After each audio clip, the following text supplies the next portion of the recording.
California. LA City Council passes budget that trims police and fire spending. So as if that place is getting safer and safer, they decide to trim some more to make the place even more unsafe. Rob, if you got the clip, the LA City Council approved a $13.9 billion budget on Friday, reducing Mayor Karen Bass's proposed public safety spending and trimming layoffs from 1,600 to roughly 700, with Councilmember Enes Hernandez stating, "We are in one of the most difficult financial crises that the city has seen in decades, so every department put in an effort to make sure the city could stay afloat. The budget limits new hiring in LA Police Department to 240 officers and Fire Department to 60 employees, far below Bass's 480 and 227, facing a nearly $800 million deficit. The budget restores funding for programs like the Cultural Affairs Department and streetlight repairs, while Matthew Szabo, the city administrative officer, warned in March that LA faces a fiscal crisis due to a surge in legal settlements, lower than expected tax collections, and mounting personal costs. Billionaire developer Rick Caruso criticized the cuts, asking, "Look around you. Do we need less firefighters?" And noting, "Now we all have the lowest, we will have the lowest amount of police per capita in the history of the city." Rob, play this clip. We have Councilmember Park, Councilmember What's this one here, Rob? This is the city council meeting where they're discussing where they're discussing the budget? Yeah, the budget, and there's a city council person who goes off on the council for even considering the budget. She goes, I mean, it's a 4-minute clip, but I can play it a little bit faster, but she goes scorched earth. Let me hear it. Council President, at the start of this budget process, we made a promise to maintain core services and minimize impacts to Angelenos. But this budget doesn't reflect those promises. It's bloated with homeless spending, a bottomless pit, and taxpayer boondoggle that doubles down on failure year after year. And frankly, at this point, it's just embarrassing. Hundreds of millions of dollars on bridge homes and home keys and interim housing sites, and no one can even tell us which ones are operational and which ones aren't, or how many beds we have. Spending $1.5 million per door to build micro units of housing to give away to homeless drug addicts, when the vast majority of our own city employees can never afford a condo at that price. LAHSA is in a free-for-all. Literally no one is able to account for the billions we flushed down the toilet, the county wisely pulling out, while we're over here at the city completely unprepared and so unable to manage our own homeless affairs that we're about to be placed in receivership by a federal judge. Again, it's embarrassing. I don't think we should agree to spend another penny on homelessness until we, as a full council, not just the few of you who get invited into the conversation, have the chance to chime in and actually cast a vote on whether we're finally getting a divorce from LAHSA and what the future of homeless services delivery looks like in LA. But instead of fixing that mess, what did we decide to go after? The increase we gave our fire department? After all, we literally just witnessed in January with our own eyes how desperately in need they are, with literally half the staffing and funding they should have for a fire department in a city of our size. There are still 100 rigs sitting over at the boneyard, but we're sitting here unable to say yes to the mechanics that we need to fix them. We're shrinking LAPD in favor of expanding other programs that haven't been effective, and we're doing it right on the cusp of major world events and in the midst of a crime and homelessness crisis, while our residents continue to be victimized in a city where the former deputy mayor just pled guilty to calling in bomb threats to City Hall. That's the state of our city. Going after our neighborhood councils, the people who volunteer their time to help guide us and do good things in our neighborhood and in our city. All of our residents and taxpayers, all they want is a fully funded police and fire department. They want the sidewalks fixed. They want the streetlights to work, and they want their kids to be able to play at the local park without having to step over drug and trash camps. We are down rabbit holes of spending on things that no one cares about. We haven't eliminated the price gouging that we do to ourselves. Wow. Is she Republican or Democrat? Just counting good conscience. You can pause it. She's Republican or Democrat? I'll have to check on that. Her name is Traci Park. She is a city council member with Los Angeles. Tom, your thoughts on this? So I'll tell you what's going on. Find out, Rob. Karen Bass is a Marxist. I will say it, and I'm not calling names. I'm describing what I see based on her policies and her history. She's a Marxist. But guess what happens, Vinny, on June 2nd, 2026? What? The mayor election in LA will be June 2nd, 2026. We are now 1 year from the election, and 1 year for the election, suddenly Karen Bass wakes up in the morning and walks into City Hall with exactly what these people have been asking for, what Traci Park and people have been asking for. This was not Karen Bass. Karen Bass cut the fire department. Karen Bass put that individual in the fire department that we saw. And I don't know for certain her orientation where she was, but she self-describes, but it was a DEI hire apparently.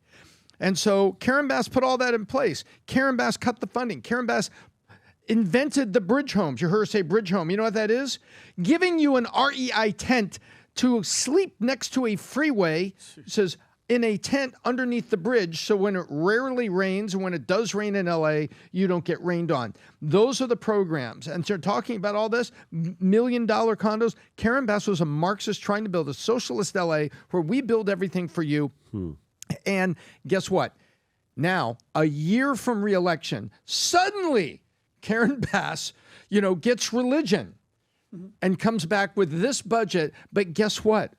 All of her Marxist buddies on the city council, you know what they said? No. You may be running for re-election, but we're still Marxist, and there's still more of us, and we're changing this, and we're voting the other way. And that's what the city council did. Welcome to Moscow, California. Adam. Look, brace for impact because I'm going to offend some people that love California. I don't give two shits about California at this point. I mean, I used to go there every summer for 10 years. And then during COVID, I stopped going. And to see what Los Angeles, San Francisco, California has turned into, good luck, figure it out. I mean, there's a part of me that's like, burn it down and start over. Oh, that almost happened. So the taxes, the cost of living, the unaffordability of the housing, the homelessness, not homelessness, the unhoused, because I don't want to offend anybody right there, the budget concerns, the regulations, the mental health, the stepping over drugs and poop in the streets, the actual poop maps, the crime, the mental health, the fires almost burned down your city. And I'm here in Miami and I'm like, why should I care about what you got going on at all?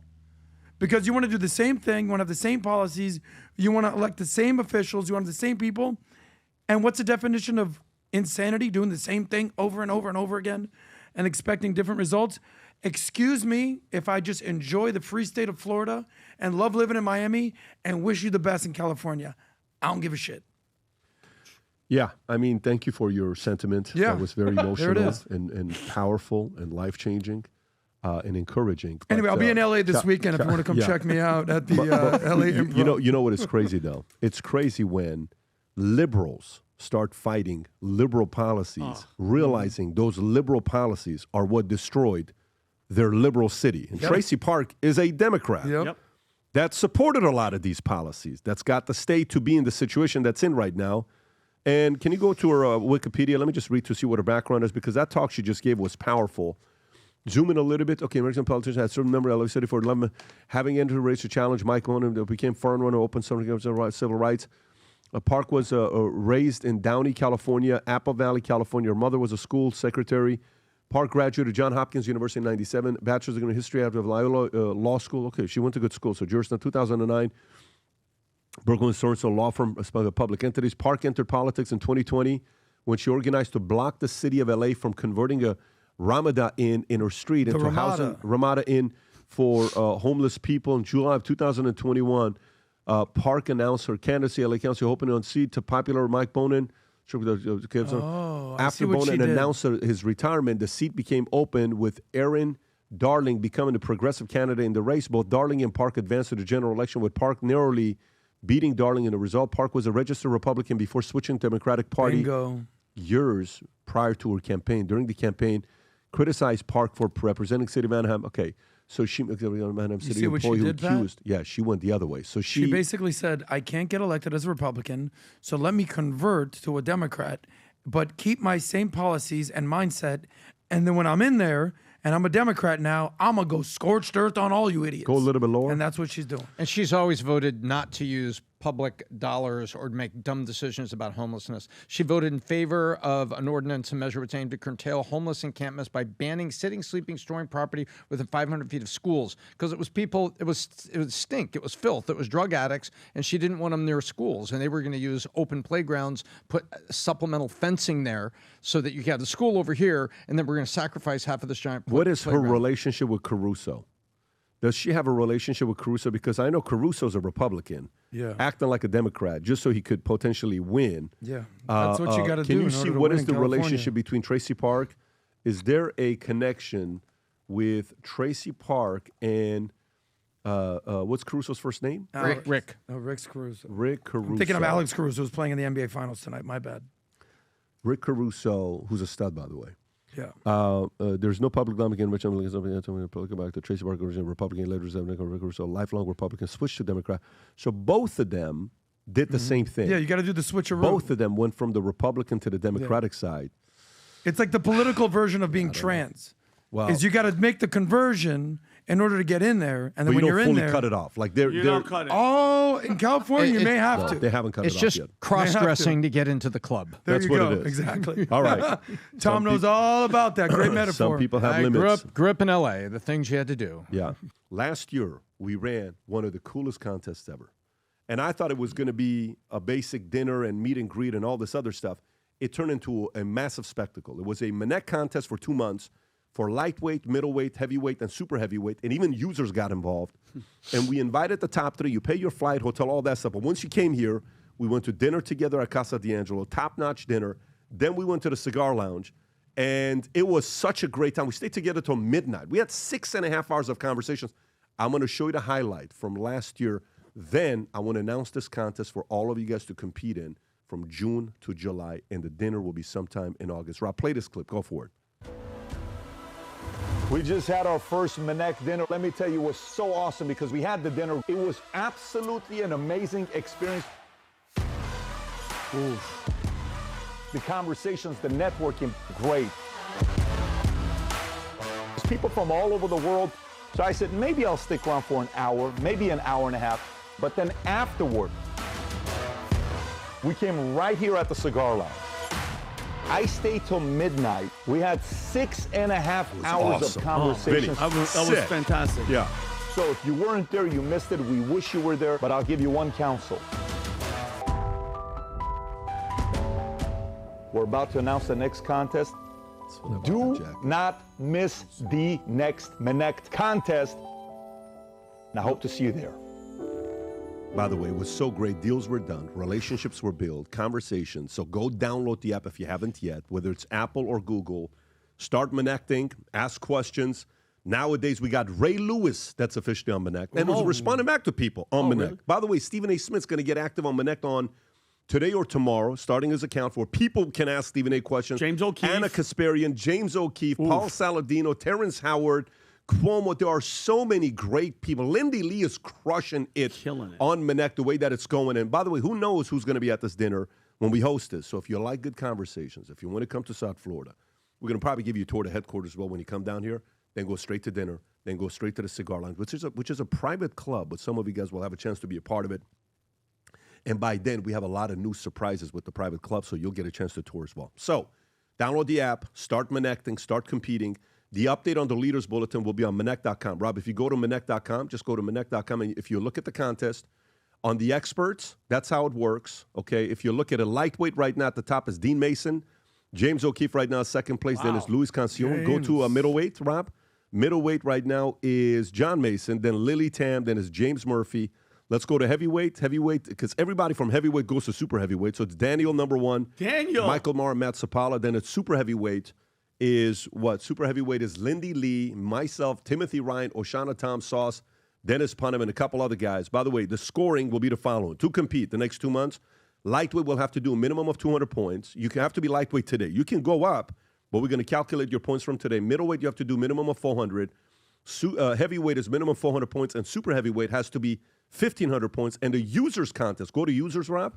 A new user goes out there, 200 points you score. New users, existing user has to be 400 points.